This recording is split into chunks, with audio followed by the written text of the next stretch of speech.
આપણે ડાયમંડ એસોસિએશનના પ્રમુખ તરીકે હું અરવિંદભાઈ ઉકાભાઈ લાઠિયા બોલું છું.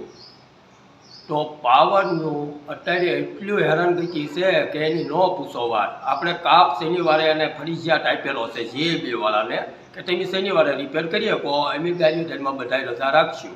તો અત્યારે એ શનિવારે પાવર નથી કાઢતા અને ચાલુમાં ઘડીકમાં એમ કહે છે ઝાડવા વધી ગયા, આ વધી ગયું, તે વધી ગયું. દિવસમાં રોજ 10 ઝટકા આવે છે.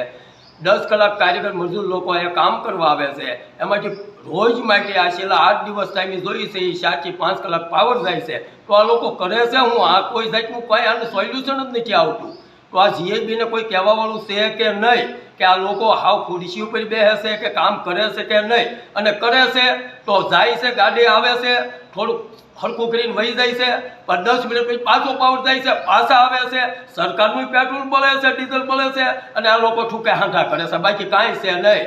અને રત્ન કલાકારો અત્યારે દિવાળી નજીક આવી છે અને દિવાળી પર જો આ સમસ્યા ન હલ થાય તો આ લોકોને કરવાનું હું? સવારે ટિફિન લઈને આવે, મજૂરી કામ પૂરું મળતું નથી, વેપારીઓ હેરાન થાય છે.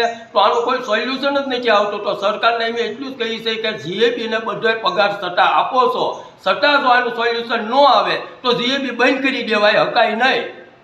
અને આ મજૂર લોકો ખેતી કામમાં દાળિયા લાગી જાય, ડાયમંડમાં આવે નહીં.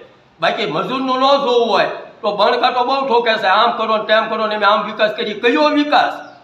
દિવસમાં 4 કલાક પાવર જાય છે એ વિકાસ? અને બિલ તો ટાઈમે લેવા આવે છે. આ વખતે આવી રીતે આમનામ રહેશે તો બિલ ગારિયાધારના ડાયમંડ એસોસિએશન તરીકે કહું છું કોઈ કારખાનાદાર માલિક બિલ ભરશે નહીં. એટલી મારી વિનંતી.